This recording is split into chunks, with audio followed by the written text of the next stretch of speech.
युग एक से अपने हाउस का इस मशीनीकरण के कारण रचना कौशल व बुद्धिमत्ता कमजोर हुई है के विषय पर प्रतिनिधित्व कर रही हूँ कि मैं आप सबको स्पष्ट कर दूं कि मैं इस विषय में अपने पक्ष में अपने विचार रखूंगी।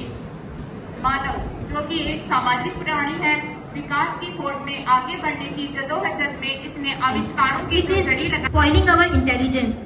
फर्स्ट ऑफ ऑल हम देख सकते हैं कि हमारी सोसाइटी का बेस पिलर क्या है, बच्चे।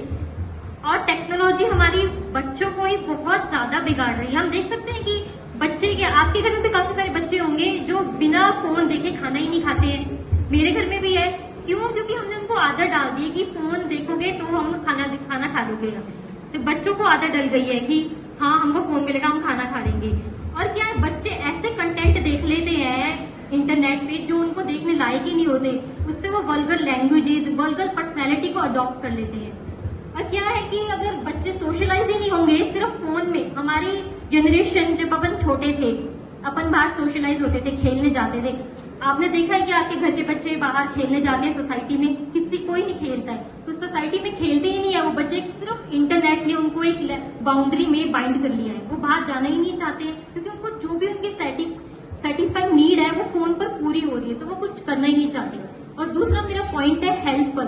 हम सबको पता है कि आज जो पॉल्यूशन आईटी सेक्टर के अंदर 5 मिलियन डायरेक्ट जॉब और 12 मिलियन इनडायरेक्ट जॉब जनरेट होती हैं। सेम ऐसा ही डर एआई के बारे में भी फैलाया जाता है कि एआई कंट्रोल कर लेगी दुनिया को, पर यह सिर्फ एक इमेजिनेशन है क्योंकि आज का वर्ल्ड बिना टेक्नोलॉजी के इमेजिन किया ही नहीं जा सकता।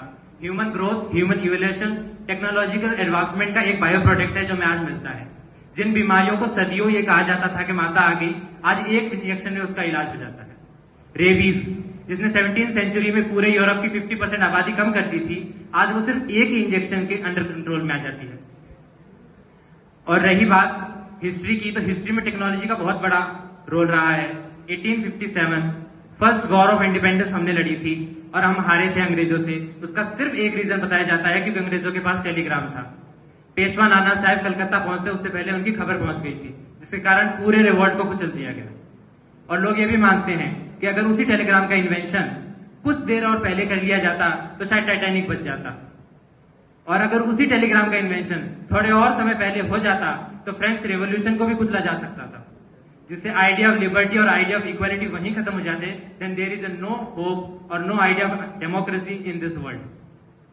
और यहाँ पर ज्यादातर लोगों ने पोल्यूशन का किया। जितने लोग पोल्यूशन से नहीं मरते उससे कहीं ज्यादा लोग बीमारियों से मरते हैं, और वो सारी बीमारियां इरेडिकेट हुई हैं इस वर्ल्ड से, like small pox, rubella, measles, most famous one is Spanish flu. वो सारी आज एक ही इंजेक्शन सोर्स है मोबाइल फोन। लेकिन आपकी सूचना के लिए पब्लिक लाइब्रेरीज आज भी खुली हैं। किताब पढ़ना कोई नहीं चाहता।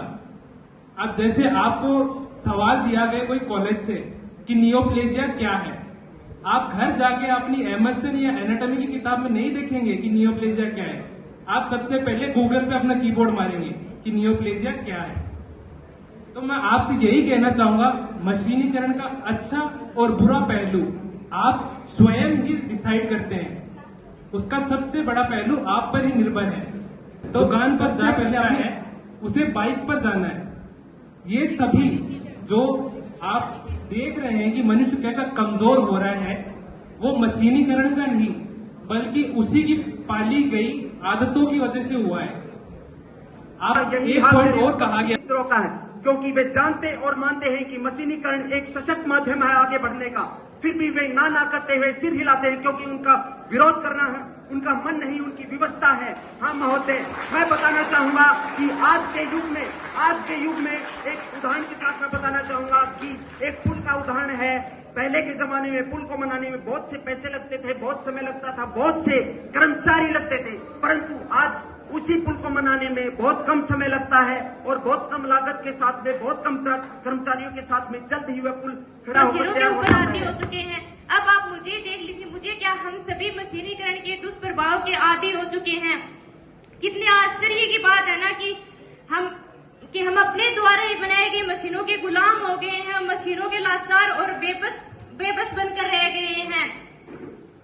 मशीनों के उपयोग के कारण कारखानों में अब आज सारा काम मशीनों से होता है, जिससे मजदूरों को काम नहीं मिल रहा है और मशीनों से निकलने वाली आवाजें नॉइज पोल्यूशन का कारण बनती जा रही हैं। मशीनों के कारण हमारी संस्कृति में बहुत सारे प्रभाव आए, हमारी संस्कृति चेंज हो गई है। अब अगर मैं मशीनीकरण के दुष्प्रभाव के बारे में युवा के ऊपर बात करना चाहूँ तो वो युवा जिसे नए इतिहास को रच दिया, आज वो 4x4 की छोटी स्क्रीन पर अपने कोमल अंगूठे के घर्षण से ऑनलाइन हृदय को भावनाओं को इमोजी भेज रहा है। और आश्चर्य की बात तो ये है कि आज की युवा पीढ़ी राष्ट्रीय का पहचान है, सामाजिक अस्तित्व फेसबुक की डीपी और स्टेटस में सीमित कर रह गया है। आज के रामलाल को ये तक नहीं पता कि जिस रजनी से वो चैट कर रहा है वो उसका बेटा राजू ही है। उसको तो ये तक नहीं पता कि उसका बेटा राजू नहीं 13 करोड़ 70 लाख एंजल मिला, जिसे फेक अकाउंट में उसे झूठे प्यार मोहब्बत के चक्कर में फंसाने तैयार बैठे। क्या युवा पीढ़ी के इसी अवतार की हम कल्पना करते हैं? कार्बन सिंड्रोम, जिसमें 24 आवर अंगुलियां कांपती और तड़पती हैं। They has put on several points, they want to disgrace the mind, the technology. But what I feel that only a creative mind is responsible for the development of technology. आज हम fan के पीछे बैठे हैं, we are getting air, there are bulbs जो हमें रोशनी देते हैं. So suppose अगर ये नहीं होते, अंधेरे में होते, life will be not capable enough. Okay. Now in 2020 there was a COVID virus named COVID-19. Virus India में आया and what our Prime Minister said that you need to lock down yourself up to 6 months. News थी, spread कैसे हुई? With the help of television, with the help of radios, वो हम सब तक news पहुंची and the death estimation was around 6 lakh people. They died in that